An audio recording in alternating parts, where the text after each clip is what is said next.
In today's video, I'm going to teach you how to change placeholder text color in Jotform. If you've ever wanted the faint hint text inside your form fields to better match your brand or improve readability, this walkthrough will show you exactly where to make that change and how to check your results. First, open your form. Head to jotform.com, go to My Forms, select the form you want to update, and click Edit Form.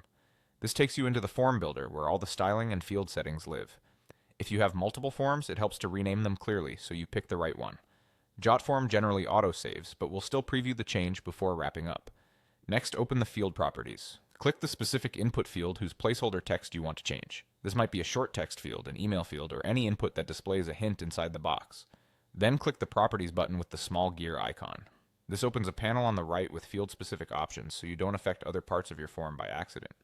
Now in the Properties panel, switch to the Advanced tab. Scroll down until you find Field Styles. This area lets you add custom styling rules for just this field. It's useful when you want precise control without modifying your entire form theme. In Field Styles, add your custom CSS for the placeholder color. You'll be targeting the placeholder of this field and assigning a color value. You can use a hex code like a brand color or an RGBA value if you want transparency. Keep accessibility in mind. Placeholders are usually lighter than the entered text, but they still need enough contrast to be readable. If you're using a heavily styled theme and the color doesn't seem to take effect, it may be because the theme's rules are stronger.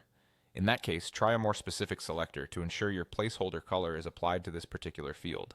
Finally, preview the form. Click the Preview Form button with the eye icon to see how your placeholder looks in a real form view.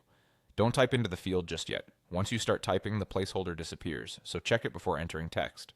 If the color isn't what you expected, go back to Field Styles and adjust it. Test on both desktop and mobile if possible, and choose a color that complements your form while staying legible. That's it.